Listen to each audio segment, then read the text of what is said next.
Our story begins, as these stories often do, with a young, up-and-coming politician. He's completely single-minded and has no regard for the political process. The more power he attains, the more obvious his zealotry, and the more aggressive his supporters become. Eventually, his party launches a special project in the name of national security. At first, it's believed to be a search for biological weapons, and it's pursued without regard to its cost.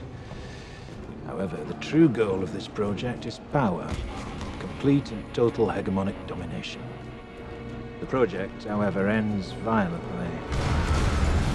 But the efforts of those involved are not in vain, for a new ability to wage war is born from the blood of one of the victims.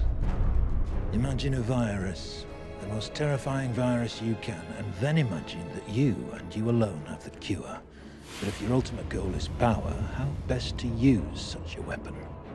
It's at this point in our story that along comes a spider. He is a man seemingly without a conscience, for whom the ends always justify the means, and it is he who suggests that their target should not be an enemy of the country, but rather the country itself. 3 targets are chosen to maximize the effect of the attack: a school, a tube station, and a water treatment plant. Several hundred die within the first few weeks. That Three Waters has, in fact, been contaminated. Authorities are attempting to control its deadly spread. Sent a wave of destruction throughout the underground. Fueled by the media, fear and panic spread quickly, fracturing and dividing the country until at last the true goal comes into view. Before the St. Mary's crisis, no one would have predicted the results of the election that year, no one. And then not long after the election, lo and behold, a miracle. Some believed it was the work of God himself, but it was a pharmaceutical company controlled by certain party members that made them all obscenely rich. A year later, several extremists are tried, found guilty, and executed, while a memorial is built to canonize their victims. But the end result, the true genius of the plan, was the fear.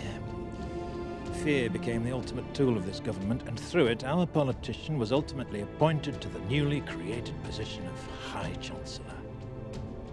The rest, as they say, is history. Can you prove any of this? Why do you think I'm still alive?